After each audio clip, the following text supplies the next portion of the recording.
All right, welcome back to the latest episode of the Key and Mang audio experience. I'm your host, Mang, as always, joined by my fellow co-host, Key. Key, what's good? What's up, man? How you doing? Can't complain, can't complain. Today we got a special one. We got a special guest joining us for the pod, one of our mentors, PT, business coach, big on the online game, Javier Carlin. Javi, what's good? What's up? What's up? Thank you so much for having me. That's a pleasure. We were just stoked to be able to have you as our first official guest on the pod and excited to see how things have been going. What? Yeah. First guest on the pod? Yeah. I had no idea. I'm honored. Probably not going to be the only time you're on the pod, but we'll bring you back for sure. But we kind of just want to open it up to you and see how you kind of got to where you're at right now. So can you kind of take us through young Javi, PT school Javi, and what that was like for you? Yeah. Okay. So let's see. Where do I begin? So got into PT school, and just a little backstory behind that. So I wanted to go, my intention was always to become a doctor, go to medical school, et cetera, et cetera. I think most, a lot of people could relate to that. And the reason I went into and wanted to go into the medical field was because I liked helping people. Right. I always said, I want to help people. I want to help people. I want to help people. And so I went through a few internships, and I shadowed a few doctors. Needless to say, I found out that I did not want to go in that direction. And I just had a couple interesting experiences. One was with a neurosurgeon who was just, and I get it, right? At the time, I did not have a good experience with this person. He was a total D-bag and just not a nice person to his patients. And I understand that not everyone, like in any profession, there's, great people and there's also bad apples. And I get that now. At the time I had a bad experience. So I was like, I don't want to end up like this person. And I thought that's what that meant, right? I don't want to go to medical school and become like this person that I was shadowing. And then I had another experience with another physician, and he's like, why do you want to become a doctor? And I said, well, and he was really nice. He's like, I was like, I basically, yes, I want to make money, but I also want to be able to spend more time with my family. And that's when he told me, he's like, you'll make money, and, depends on what specialty you go into, but you're not going to have a lot of time. And I was like, interesting. He's like, yeah, I barely see my family because I'm always on call. And yeah, we take like nice vacations, but that's like not as frequently as you might think. And I was like, interesting. So that kind of threw me off from going in that direction. And I was like, well, what else can I possibly do? So I talked to a friend. He's like, well, you can do nursing. I'm like, I don't really want to do nursing school. He's like, what about physical therapy? I'm like, what's physical therapy? I had no idea what it was. And so I ended up going to shadow a physical therapist at his clinic. And I ended up getting a job there for about a year. And I was like, you know what? I can see myself doing this. This is pretty cool because I like fitness, I like health, et cetera. So that's how I got into PT school. Then PT school, first year, you're in the books, like you're like, oh, this is cool. It's challenging, and you're in it, and you have your head in your books, and it's like, all right, I got to do what I got to do to make it, to get my doctorate. And then first internship comes into play, and you're like, okay, interesting. Not 100% what I was expecting.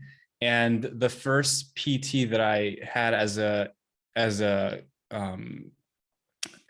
person who was, helping me and teaching me, and, my clinical instructor, he was a total, like, again, D-bag. And I don't care if he's listening, like, you're an a-hole, dude. So actually, he ended up, shortly after I left, he ended up getting fired, and it wasn't because of me. I didn't say anything. I would never do that. I would never say anything. He ended up getting fired. So that tells you, like, the type of person he was. But it was just not a good experience. And, I was very studious, and not that, not just that, but the people that were working there, they were just not happy. They were burnt out. They were frustrated.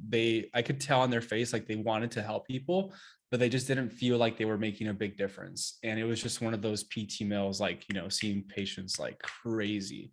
And I was like, no, that's not, what I was expecting. But again, I was like, you know what, that was one bad experience.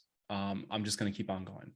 Right. So a year passes by. I had my second internship because in my program, we had our last three the last year. And it was a frequent theme. Now, my clinical instructors after that were amazing. Every single one of them were awesome people. But what was happening behind the scenes, the frustration, the lack of feeling valued in the workplace, the lack of pay, the amount of student loans, these conversations kept on coming up. And that's where I started to question, did I make the right decision? And I was listening to a podcast of one of our mutual mentors, Greg Todd. And in the podcast, he said this. He said, if you follow the herd, they'll lead you straight to the slaughterhouse. Don't follow the herd.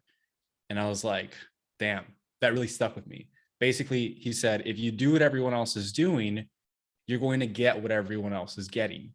And at the time, what I saw all other physical therapists getting was a life of really lack of fulfillment and burnout. And that's when I decided I have to do something different. And that's when I ended up joining and, investing in myself through Greg in one of his mentorship programs. Invested money I didn't have, right? I was in PT school. I was in my third year PT school, but I realized that if I want my life to look different than what everyone else's life looks like right now, then I have to do this. So I started to dive into the business and marketing side of things early on. This was early 2017. January 2017 was when I first started. And that's kind of what took me down this path and led me to where I am today. And of course, there's backstories behind that, but that's a little bit about my experience through PT school. Do you think experiences like that, like seeing all the burnout, seeing all the unhappiness in the clinic, when you found Greg Todd and listened to his podcast, do you think it made it that much easier for you to plunge and make that decision to join his community because of what you've seen? Even though yeah, a PT student and not making a lot of money, but you're like, I don't want to be like this moving forward in my future. Oh yeah. Yeah, 100%. I was already, $80,000 in debt with PT school. So I was like, what's an extra $1,000 at the time? Right now, it's a lot more to work with coaches like that. But even then, it's worth it because I wasn't learning any of that stuff in school. And that's really what makes the difference in your ability to help more people and make a lot more money. Which they're actually both like, correlated. The more people you help, the more money you can make. When you started with Greg Todd's program, like initially, do you think that kind of led you in the direction that you are today? Or can you like talk about from joining Greg Todd's program, what was the next step you took there? And then did it play a role in where you are right now? Oh yeah, 100%. I wouldn't be here in literally physically in Tampa Bay. A lot of things happen because of this decision. And that's the importance of any decision that you make. Like, and it's, Tony Robbins says it's in your moments of decision that your destiny is shaped. And that's so true, because from that moment, everything that's happened over the past 5 years is insane. So just to give you, we can get to that in a moment, but to answer your question specifically, I did that program. At the time, I was actually in a partnership with one of my good friends, Danny Ramirez. He owned a gym called Miami Youth Fitness. And I basically saw clients for personal training for really the last year of PT school, right? So I was growing my own business. I opened up several LLCs while going through PT school, working on different projects and whatnot. But this one was where I really started to gain traction and seeing my own clients through for personal training specifically. Then shortly after that, in my last clinical internship is where I started to use a lot of what I had learned from Greg through his programs. And I brought it up to the owner of the clinic that I was working at as a student. And I was like, hey, like so I was telling her, hey, listen, I've got some ideas that I think could really help your business. And I'm a student, right? So she kind of brushed it off for the first couple of weeks, but I was persistent. I was like, hey, like, I really got some thoughts that I think could really help you gain more clients and keep more of the ones that you have right now. And I kept on bugging her and she's like, okay, fine. We'll meet for like 5 minutes at Starbucks, right? So I was like, cool, let's do that. So that 5-minute conversation ended up being like a 2-hour conversation. And she was just blown away, right? By the information that I had, the information that I knew.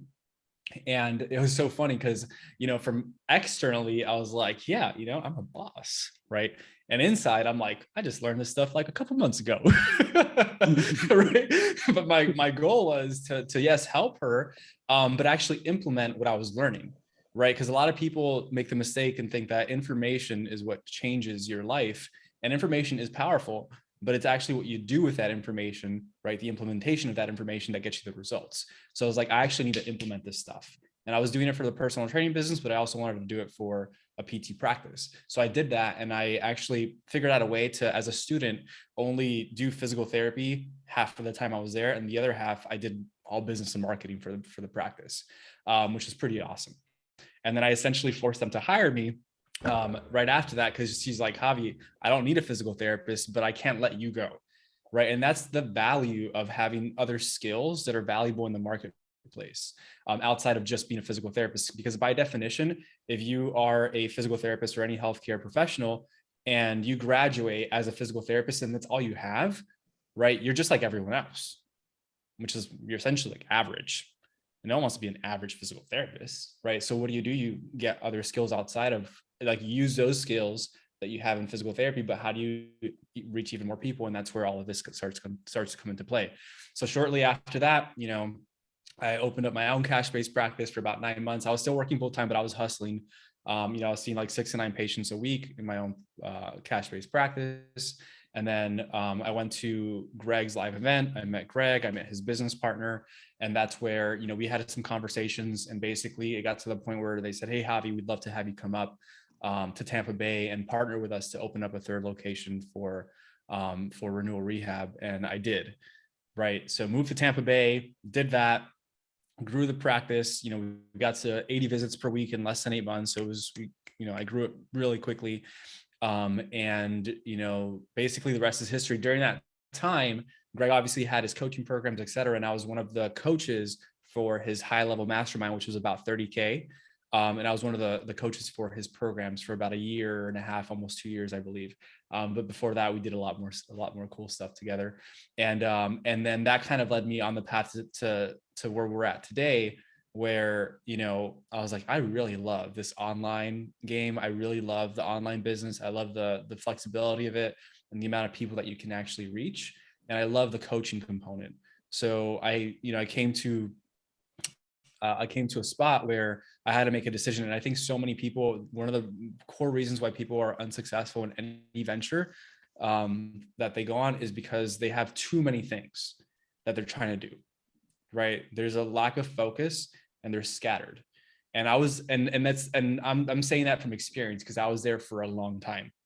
And I came to a fork in the road, and I was like, if I'm going to do this, I want to go all in on one thing, and I want to make it extremely successful. I want to systemize it, scale it, have a team, have everything in place where it could literally run without me, like, forever. And once I get one thing to that place, right, and have true freedom, then I'll add on and stack, the next thing.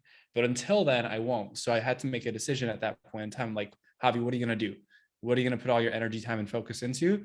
And I made it, right? And that's what I'm doing now, which is the business coaching for dietitians and nutritionists. And you might be thinking, well, Javi, why dietitians and nutritionists? And I'm sure we'll get to that in a moment. So I'll stop there. I have a question. Yeah. I have a question for you. So you said you opened up multiple LLCs during school. You had a couple of businesses going. Did your classmates kind of like downplay it or kind of say you were crazy? Because it's not something you normally see.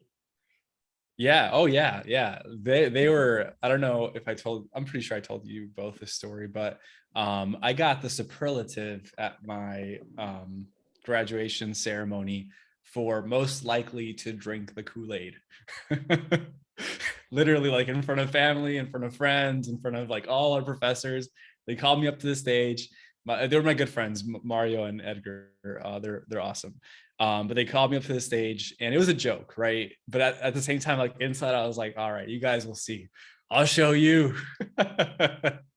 And basically the drinking the Kool-Aid, they thought I was crazy for investing all this money into learning these skills and, opening these businesses and putting myself out there, on social media. At the time, I think, as I was helping looking to gain personal training clients, I was putting out videos.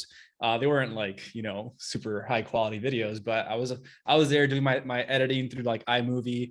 And I would do simple things, right, in the PT world, like hip flexor stretches. And people are like, what are you doing? Like, that's so easy, right? Like everyone knows how to do that. I'm like, no, right? You know how to do that because you're in PT school. And that's the stuff that we learn, but no one else does. And this isn't for you. It's for other people that actually need the help with what I'm helping them with. So yeah, to answer your question, I did get a lot of backlash because of it, but frankly, I didn't care. So it's funny that you say it like that, because Key had a situation like this on Twitter or Instagram a couple of weeks ago, but I'll let her explain that. oh, But I was curious, when you're hearing all that backlash, that doubt coming from your classmates, as a student, how do you stay like focus on what you wanted to like providing that value for the people that you were trying to help? Because it's a lot coming at you, and you're like, am I really doing the right thing, or how do you stick with it? yeah, that's a good question. So I think it's so twofold, right? I knew things that they didn't know. So I was like, the joke's on you, right? That was number one. Number two, I was also thinking more about the people that I was serving and how it was helping them, and how I knew I was helping them because I was actually helping them, right? Because I had clients at the time, and during that time, I was not the only one, but in that friend group, a lot of people were like, oh, like you can't be helping people right now. I'm like, number one, it's personal training. I'm not doing physical therapy. And number two, I can help people because I know more than 95% of the human population at this point, since we're in our second, third year PT school. So I was like, I'm going to help people. And I was physically helping them, and I could see it, right? That they were improving, they were feeling better, more confident, having more energy, all these things. So I was like, I don't care what you say because I'm helping them and they're telling me that I'm helping them and I'm seeing the difference, and that's who I'm doing it for. So it was twofold in that sense. Like it was the idea that like I knew that what I was doing was different, but I also knew that I was going to receive backlash because I was prepared for that. In terms of what I was told would happen. Greg set expectations like you're going to be doing different things that people aren't used to, and people are going to call you out on that. You have to be prepared for that. So I knew it was coming. And I also was associated to the fact that I had no other way, right? It was either that and the backlash from my classmates, which I was fine with, or all the BS that I saw happening in the profession where people were there 5, 10, 15, 20 years in hating their life. And I was like, I'd rather get backlash now than live like that for the rest of my life. So it was a combination of that. Did that answer the question? Yes. Okay. That was a great answer. I was just okay. Because I think that's something that we both, when we were students, it's kind of the similar kind of situations that we would kind of encounter. Like I would come home and I'd be on Zoom calls all the time to be like, Mang's on another call, Mang's doing all this stuff. Like, what are you doing? Like, focus on it. I'm like, bro, I'm getting my stuff done. Like, I'm handling what I got to handle. But I don't think, I don't want to be working 40 hours a week for the rest of my life. You know what I mean? I think there's other ways to provide value and have time with your family and do whatever is important to you in the utilizing PT as in the online game. So I was like, I'm gonna do what I got to do now to grind, and then 5 years from now, 10 years from now, we'll see what we're doing. 100%. And it's so interesting because it's like essentially whether people say it, literally, or it's in like the sub communication, the subtext of what they're saying. It's like, stop being such an overachiever. How stupid that is. It is stupid. Like, stop being an overachiever. What? Like, It's dumb. it's dumb. Like, okay, right? Stop trying to do more, for more of the human population. Like, just be okay with where you're at. It's like, come on. I think part of that comes from, or like even like a classmate is looking at you crazy and like you're getting looked at a different way for trying to go a different route. I think a lot of that comes from PT school. Kind of teaches you to be in a box. It doesn't encourage doing anything out of the norm. It kind of want you to like stay as either a staff PT or stay in like different corporate PT roles. It doesn't really encourage doing other things to help the PT profession. 100%. So I think So I think that's kind of why we're looked at as like oddballs or unrealistic when we try to do different things. Yeah. Yeah. I have a lot of thoughts about the traditional education system and how everything's set up and why things end up the way that they are. We could go over that, but you let me know where you guys want to go from here.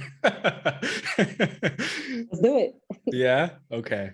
So what's that? Go ahead. I was gonna say, what do you think needs to change in the system? Oh, nothing's gonna change. What do you think needs to change? Yeah. I think the people in the system need to change.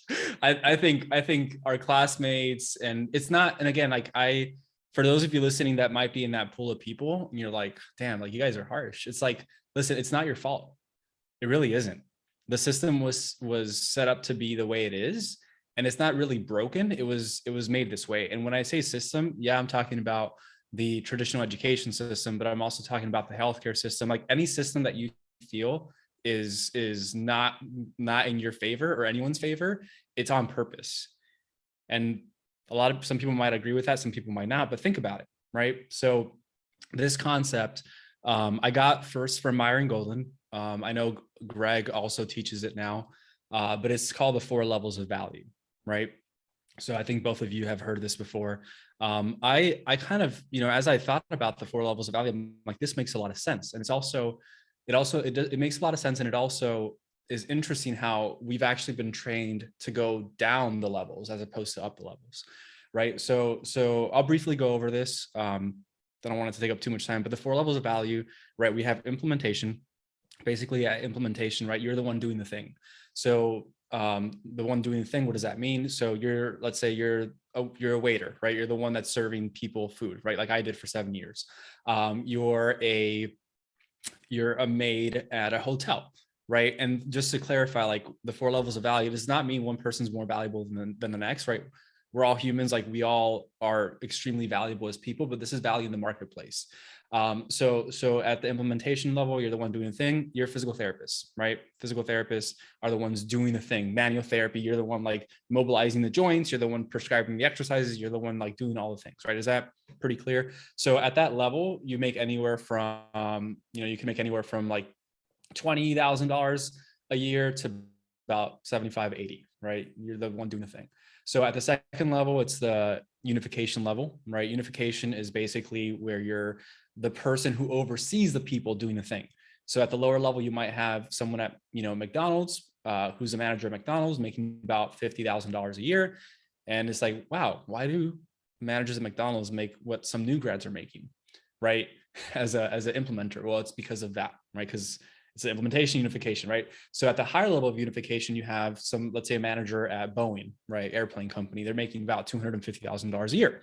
Okay, right? Because they're unifying the people who are doing the thing. At the third level, we have communication, right? So these are your public speakers, your authors, your musicians, singers, actors, actresses, etc.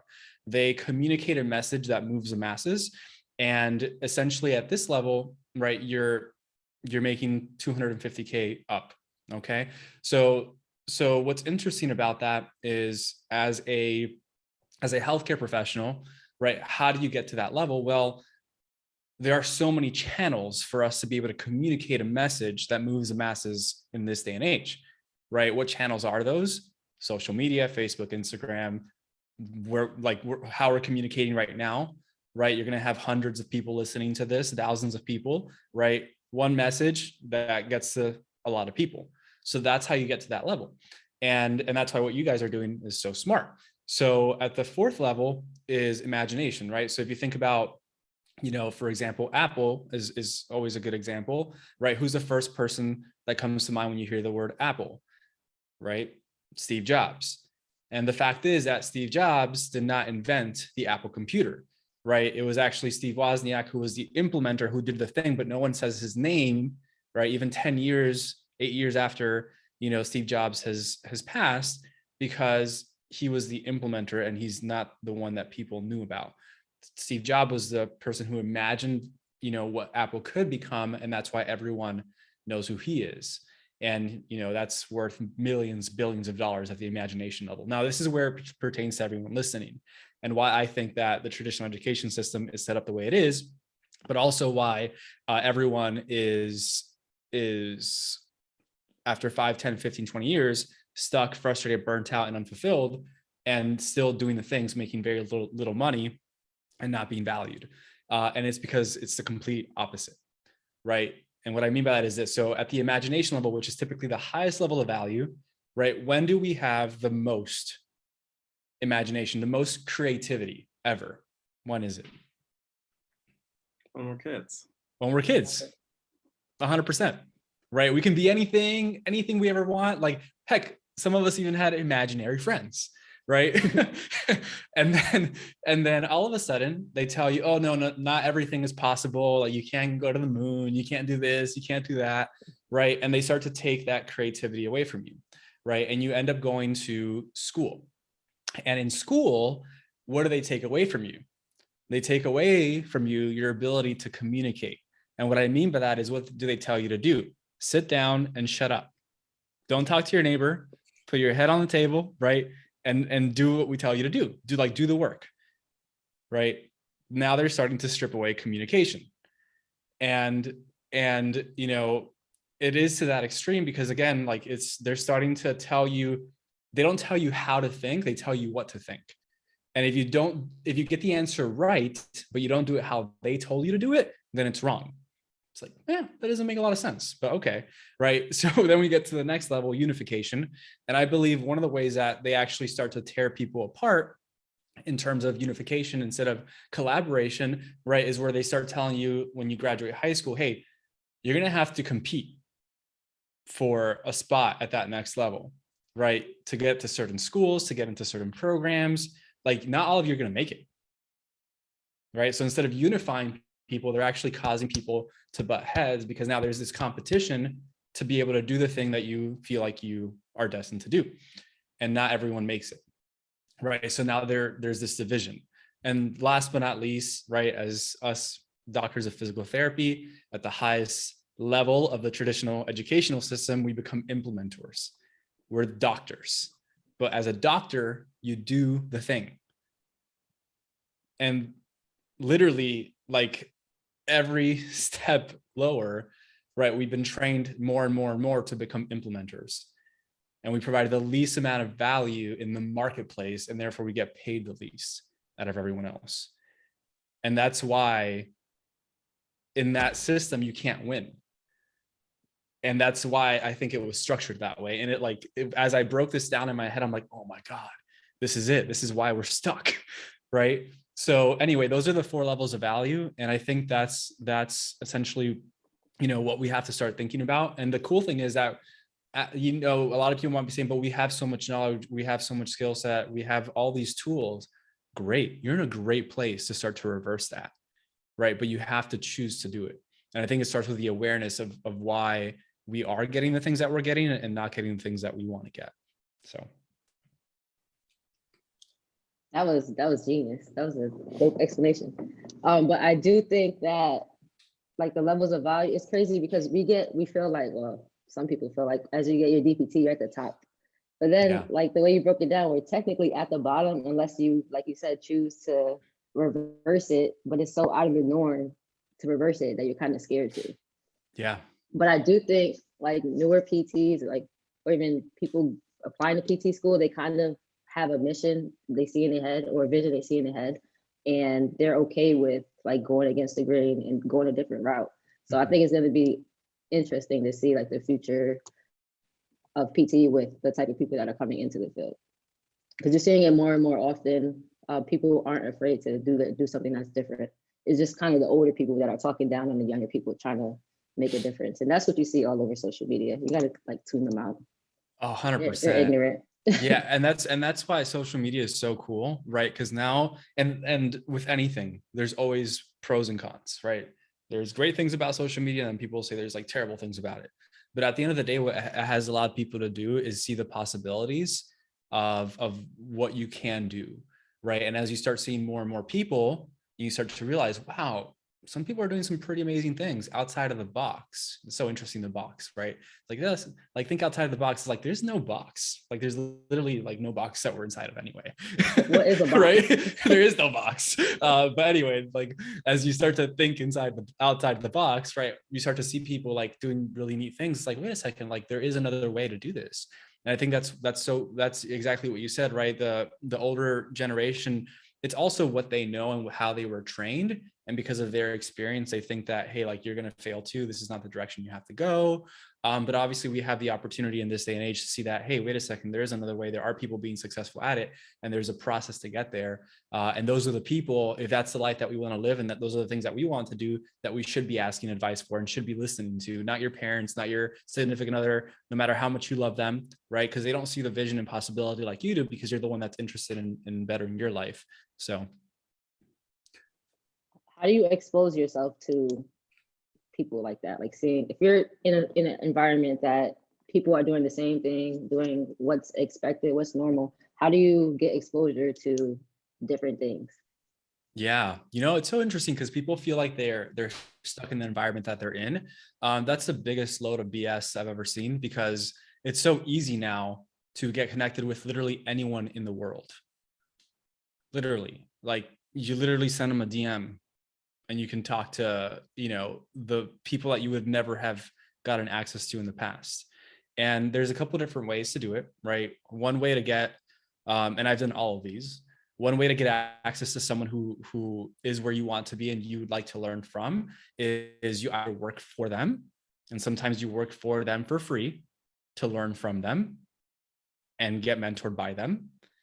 You work for them and get paid for it, or you hire them, you give them money to teach you things, right? Just like you would pay $150,000, $200,000 for teachers at school to teach you things, you pay someone else to teach you things too, right? And maybe those things are going to help you with business, marketing, sales, whatever it is for you, right? It's the same process. So that's how you get it. The fastest way to get access to people and to get them to really pay attention to you is to give them money, because now they have to. so that's essentially that's how you do it. And then if because a lot of people, just to like one last point on that, if you don't have the most supportive environment at home, if you don't have the most supportive friends, right, you don't have to like disown them and never talk to them again, but you do have to find a circle like this, right? I mean, like this, I'm saying, like here I'm talking to Mang and Key, right? And you have to figure out a way to get in those circles and have that community and do that virtually if you have to. Like all of us met in, through a computer screen before we met in person. And when we met in person, it's like we knew each other for years, right? And now we've stayed connected, and we're back, and we'll continue to build these relationships, and it just support each other along the way, and connect each other with people that we need to be connected with, and it's a beautiful thing. But I believe there's absolutely zero excuse for why you can't do the same. Can you take us through, like, as I don't want people to get the impression that you went from implementer to communicative, imaginative in like an hour. Like, can you kind of take us through how long it kind of took you to go through those different phases? Yes, that's so good. Such a good question. So on that note, I have a little story. So I was, this was maybe 2 years ago, and I was talking to Greg. We were at Myron Golden's event, and I was talking to Greg, and there were just things that Myron had said that day that really stuck with me. And I was telling Greg a couple things about that. And he looks at me, he's like, Javi, this is what I've been trying to tell you for like the past 3 years. And I'm like, oh, you're right, it has been. And I was like, man, dang, like, why didn't I get that before? He's like, hey, he asked me, Javi, how old are you? At the time, I think I was like 27, 28. I said 27, 28. He's like, okay. And when did you start learning like about this new world, business marketing, and all the things that you can do to help people outside of just the traditional way? And I was like, well, I was 25, so a couple of years now. And he's like, okay, so before that, so that you were trained and you thought a certain way for 25 years, and you've been learning this new way for just two, 3. Can you see how it would take you some time to start to pick up on these things and start to see things from a slightly different perspective and get to the point where you're at now in your thinking process? Because if you think about it, the process of shifting what you think, what you believe, what your actions are, like all of this does not happen overnight, right? We literally neurologically have these neural connections that we literally have to destroy and rebuild, right? And that takes some time. So he's like, it makes sense. It makes sense. And that's why some of the things that he said today, you're receiving better than you were 3 years ago, because you're just in a different place. You're a different person. And I was like, that makes a lot of sense. So to your point, right, it did not happen overnight. It definitely took a lot of training, repetition, putting myself out there, failing like crazy, making a ton of mistakes, sounding like an idiot, right? Sometimes I still sound like an idiot, and it's okay. And you just do it anyway. So I'm 30 now. I graduated PT school 5 years ago, 4.5 years ago. And yeah, it's been, in the grand scheme of things, it's really not that long. But yeah, definitely did not happen overnight. But with that said, the sooner you start, the sooner you get there. So start now. Did that answer the question? I think it did. Yes. It okay, cool. All right. Go ahead, Key. No, I was going to say, what made you transition out of like helping people in PT to kind of the people you help now? Good question. So, okay, you guys asked some really good questions. Okay.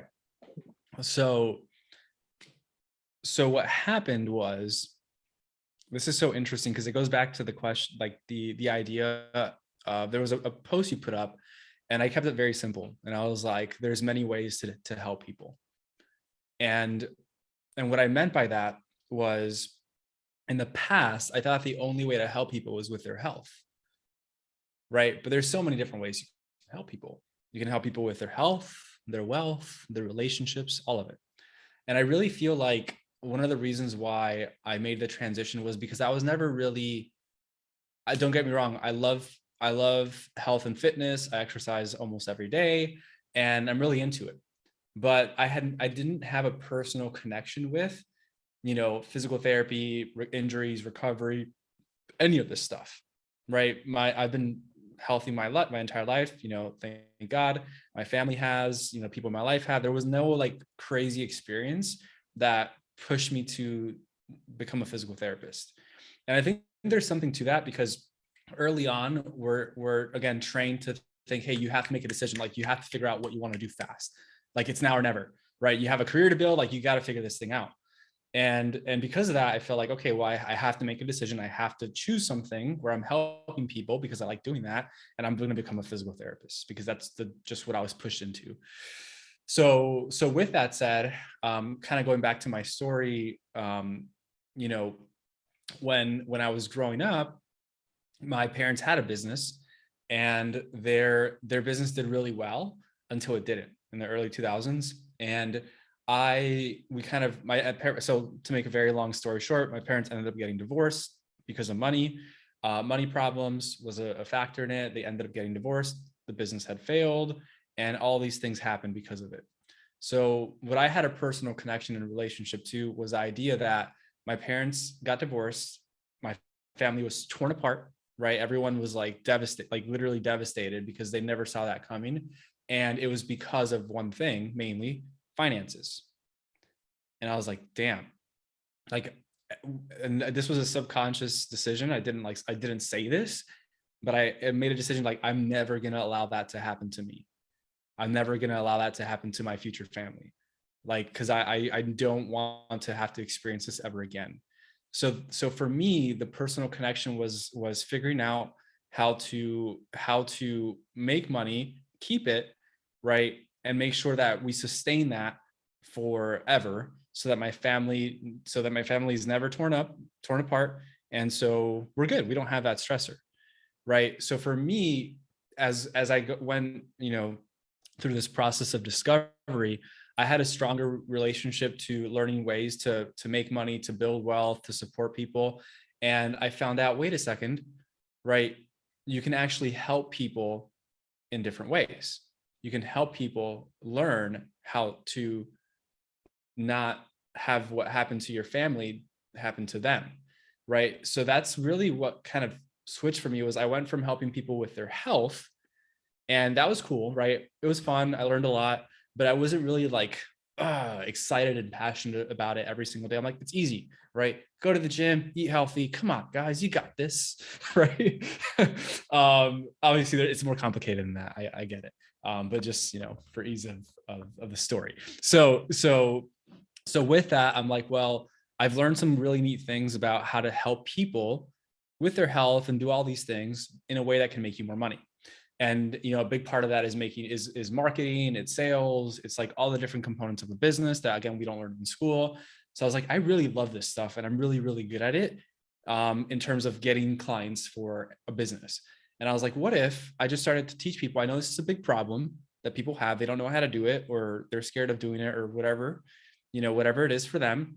Why don't I just help people learn how to build their business, gain clients using the strategies that I used, right, to grow, my businesses and my first employer's business and all these businesses after that. I'm like, why don't I just teach people that? And that's kind of what I did, right? And for me, it was that understanding that, hey, I'm still helping people. I'm just helping people in a different way. And that's what I felt really good about. And it also obviously tied into, like, I'm helping people make money and figure out ways to keep that money and continue to do that forever, so that they don't have to go through what I went through, which was my parents' divorce. So that's kind of how the really behind the scenes story of how this came to be, and why I made that shift. But that's kind of what drove me to pursuing that passion instead. When you made that shift, did you kind of think you wasted time getting a DPT? That's a really good question. So I don't want to say I have any regrets, because I just didn't know. Like, you don't know what you don't know at the time. Is it frustrating that I could have, because there are people, who are doing what I'm doing now that started at 21 years old and are crushing it, and they're helping so many people, right? But for me in my journey, I had to go, there was nothing that I could have done either way. So I had to go through that to get to this. And I'm fine with it in that sense. Would it have been cool to have known about this world, right, 10 years ago? 100%. But at the same time, I wouldn't be engaged with Marissa right now. I wouldn't have met you two. I wouldn't have the amazing friends and relationships that I have here in Tampa Bay now, right? That all started with going to PT school and meeting Greg. So I definitely, I'm so happy and grateful for where we're at right now. But yes, it would have been cool to know this stuff before. When it comes to, Mang, do you have a question? Okay. When it comes to learning things that you didn't learn in school, whether it's PT school, any type of schooling, I feel like with most, like even like somebody that went to school for business, I feel like that's a lot different from like the online marketing game now. So what would you say if somebody's interested in learning that? Like, where would they start? Like, what are some good resources, things that they can do to kind of get some baseline knowledge into like marketing and running a business online? Yeah, for sure. So I feel like, I don't have an MBA, or I didn't go to school for business. And I'm sure there's value in it. I haven't been through it, so I don't know. What I will say though is choose who you learn from and take advice from for what you want to do. So for example, right, if you had to choose, a professor at as you're getting a master's of business administration or business, et cetera, right? And that professor has never actually owned a business ever. And they're just telling you theories of what they think will work.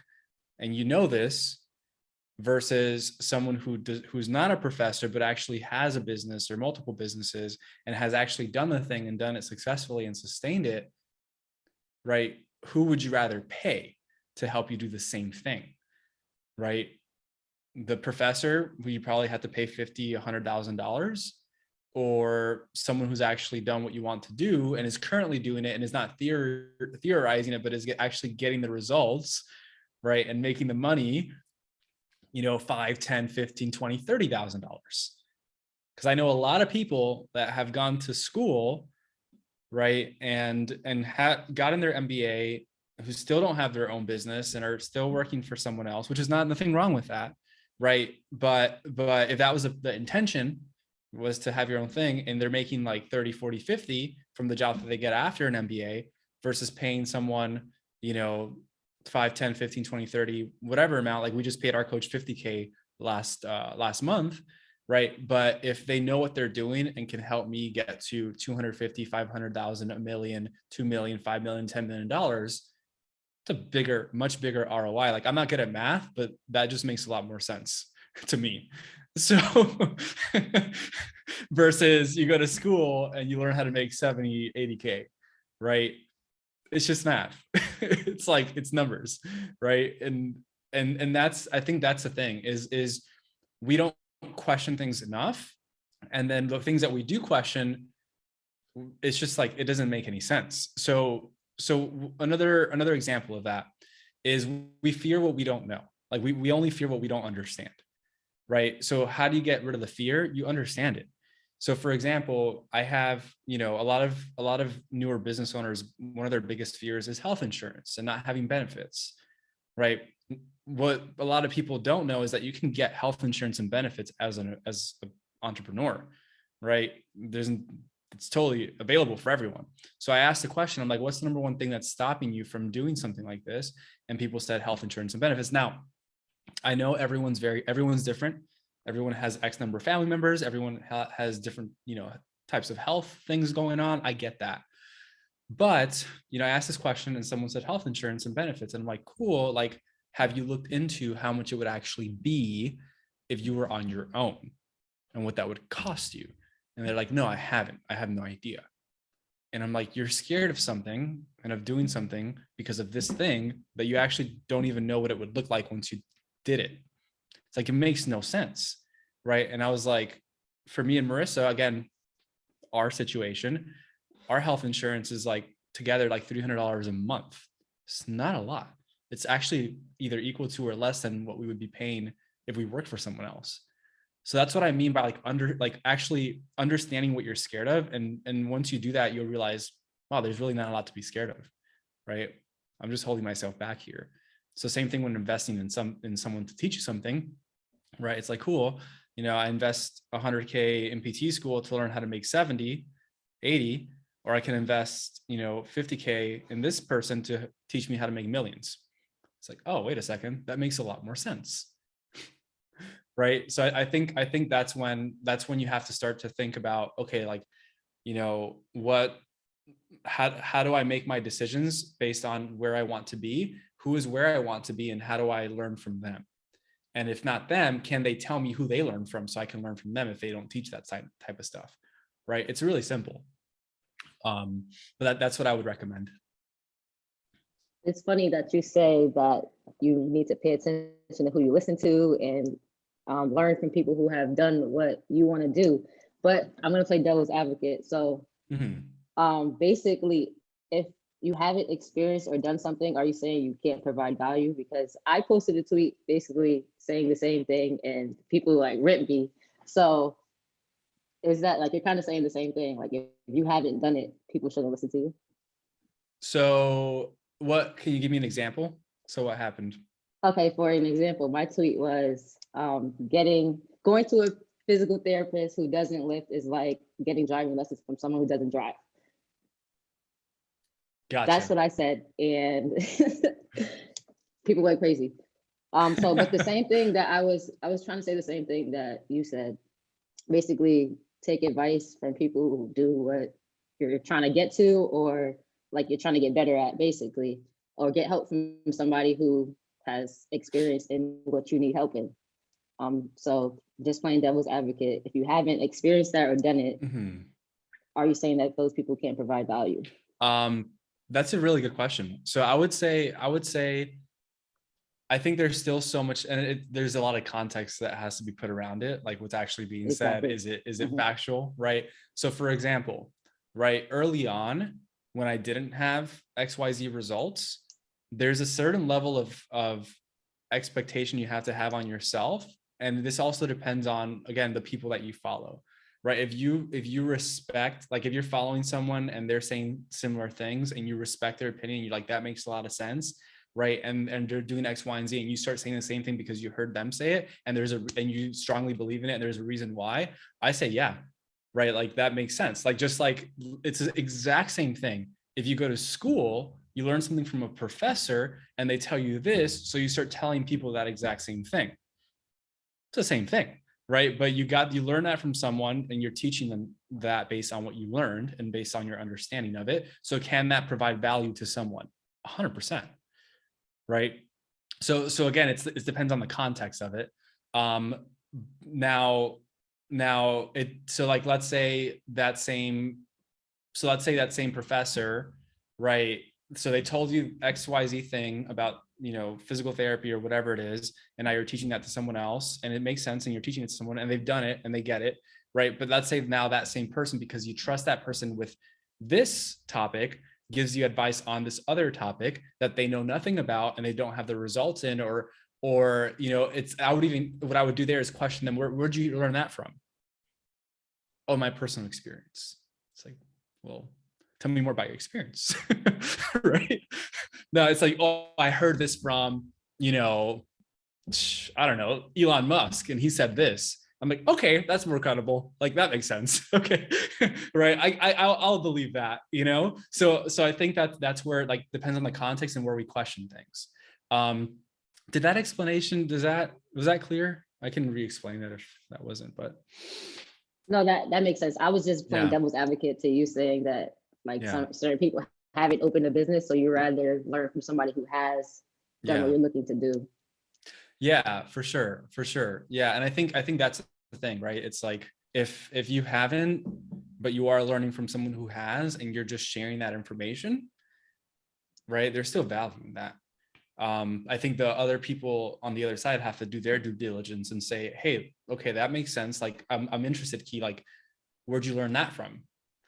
Oh, I learned it from this person, right? And then that can follow the crumbles there. But yeah, that's what I would say. Okay. Yeah, I think it just really comes back to like you having to question what information is coming at you and where you're getting your information from. Like you can't just take it for face value. Like you really got to think where they get this from, why are they doing it this way, and trying to get inside their head into why they're making the decisions they're making. And then you can decide, is this the direction I need to take it, or do I need to go ask some more questions and find more people to see if this is indeed the route I'm supposed to be taking? 100%. I think that's so key what you said there. No pun intended. So it's so key that you get different perspectives, right, from a couple different people, and then come up with your own opinion, your own idea of it based on those perspectives. And even that will change over time, right? As you learn more, as you start to experience more, and experience from actually doing the things, you'll come up with your own, way of thinking and explaining those concepts. So as you dive more into like more of the online game, continuing to learn, you and Marissa, and what you guys are doing in the online health business coaching game, how do you like continue to keep an open mind when there's so much, like you guys have had success with what you're doing? Like how do you continue to keep that open mind to bring in new thoughts, new ideas, new directions to continue thriving in the business? Yeah, that's a good question. So I think for all of us, right, and everyone listening, we all know that there's a next level, right? Like, would anyone here say like, oh, 1 to 10 in terms of the potential, that a human has to be happy, to be successful, to all these things, right? Let's say 1 to 10, right? for context, right? One of my mentors who worked closely with Tony Robbins, he was at an event with Oprah and all these people, and I think his girlfriend at the time asked Oprah, like, "Oh, like, what are you, like a 10?" Right? And Oprah, like, would you say Oprah's successful? Like, Oprah's successful, right? She's billionaire and she's done amazing things. And Oprah said a 3. It's like 3. And why would you think, why do you think Oprah said 3? She said 3 because she knows that she's only tapped into a piece of the potential that she actually has inside of her, right? So for everyone listening, where do you fall from a scale of 1 to 10? Right? So as you think about that, now we start to wonder, okay, well, if that's true, then how do I, like, and I understand that, hey, I've only tapped into a bit of my potential. Like, what are we actually doing here? Right? So Mang, what was the question again? It was, how do you keep like an open mind when Okay. you've already been like, you're already succeeding, you're already thriving? Yeah. So that's a thing, right? I think knowing that you don't know everything. There's like, the more you know, the more you realize the less you know. And because there's just so much to know. Right. But if you really look up to these people and ask yourself, well, am I there where I want to be? Like, this person's like a 5, a 6, a 7, 8, 9, 10 on that scale. Have I hit that goal yet? And that is your goal. That's not everyone's goal, right? And I totally get that. But one of the things that I have realized in humans is that if you're not growing, you're what? Right? You're dying. The plant's not growing, it's dying. And every single one of us, we have this desire to continue to grow. And the only way we grow is by challenging ourselves. And the only way to challenge yourself is to do things that you haven't done before. And a lot of the times that requires a different level of thinking, right? And being challenged in the way that we think so that we can do things a little bit differently. So I think understanding that, hey, like, we have these goals we've set for ourselves that we haven't hit yet, but guess what? There are other people that have hit them. So why don't we keep an open mind to learning from them to be able to get to where they're at? Because if I decide, hey, I want to be where they're at, but I'm not going to listen to them, it just doesn't make any sense. So it's like, I'm going to keep on doing what I'm doing here, right? But I want to get that result. And then he's telling me, well, you have to do this, this, and this. I'm like, no, I'll just keep on doing what I'm doing here. It's like, well, dude, you're not having an open mind. You're never going to get there. Right. So I think that's kind of like my mindset around it, is I'm always looking to learn from, everyone, right? Even if it's not financially and a making money goal, like, I can learn something from everyone. You both know a lot of things that I don't know, but I also know things that you don't know. And I think that's kind of cool, because that's everyone you meet knows something that you don't know. And being okay with that and being open to it and being curious. Like, I'd love to learn from you guys, right? I'd love for you guys to teach me all the things that you know. And being genuinely curious about that. I think keeping that mindset is always realizing that is, people know things that I don't know. I know things that they don't know. So the more we keep an open mind, the more we learn together and grow together. So that's my thoughts on that. Good way to wrap it up. I was just like, well, I didn't know where you were going to take that question, but I think the way you answered that, I was very well done. Can you got any more questions you want to ask? I just want Javi to wrap it up with just like the 3 main tips you would give somebody interested in the online game, and also drop your socials so we can find you on social media. Yeah. So 3 main tips for someone interested in the online game. Is this someone who hasn't started yet? Who has started? Someone who has not started but is ready to hit the floor running, like with executing. Yeah. So I would say in the online game specifically. So someone who wants to start an online business. So I think, let me see. I want to make this very simple, but at the same time, it's so, okay. At the end of the day, to be successful in any business, whether it's online or not, you need clients. You don't got clients and these clients aren't paying you money, then you don't got a business.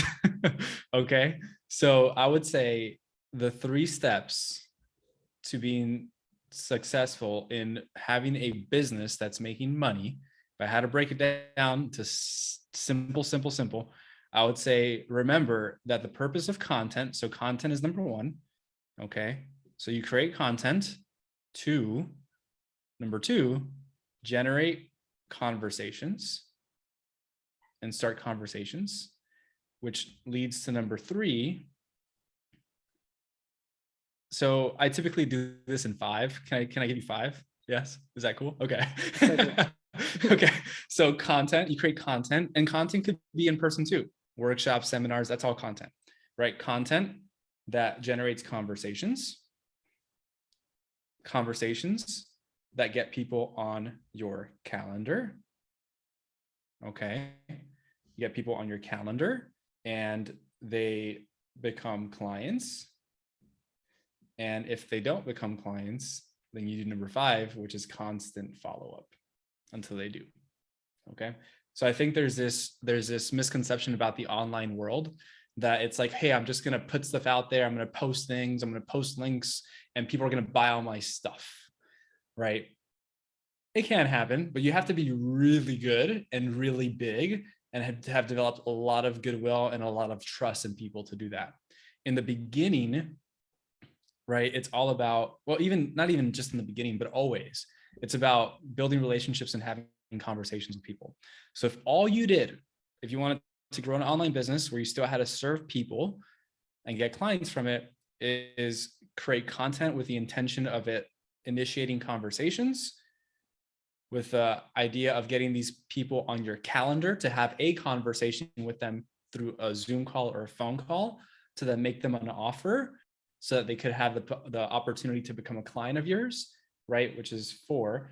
To then, if they say no, not yet, then you just follow up with them until they do become a client. Those are the 5, literally what I tell our clients who pay us tens of thousands of dollars. That's what I tell them to do. If you did nothing else, you focus on those 5 things every single day, you can easily get to 10K a month and beyond. So those are the steps that I would tell someone to take today to get their online business going. You might be saying, well, Javi, what about an LLC? What about, your bank account? What about this and that and this? It's like, none of that matters until you get a client. That's the only thing that you need to worry about. Then you get the client and then you can pay for all those things. But until then, it doesn't even matter. In fact, we talked to an attorney and she says, you technically don't need an LLC until you're about 6 months into the business, right? Yeah, that's the first thing that we all do. And I've done it too, right? Because we just don't know.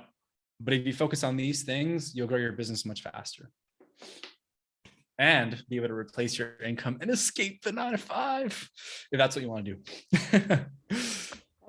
That's a perfect way to end. Yeah. Yeah. Javi, where can we find you on social media? So we're on Instagram at Healthcare Business University. If you want to find my personal Instagram, it's ZR Javier Carlin, and on Facebook, Javier A. Carlin. Just look me up, add me as a friend, shoot me a message, and happy to connect and answer any questions. Yeah, Javi, appreciate you coming on and spending some time with us today. Dropped so many gems that I don't I don't think people are gonna have to listen to this one multiple times to, I think, grasp everything that you said. But again, appreciate you for hopping on the pod. Yeah, absolutely. And I love doing this. If anyone, I would love to hear people's takeaway. Like, if you just grab one thing, what was that one takeaway? Send me a message with it. I would love to learn. And if I said something that you're like, Javi, I have no idea what you said, but I'm interested and I want to learn more about what that actually means, then ask me that too, and I'll be happy to clarify. Awesome. Thanks, guys. I appreciate it. Of course. Y'all heard the man. If y'all got questions, tag that takeaway, and we'll post this on our story too when this episode comes out, and we'll get takeaways that way, and we'll gear them towards you.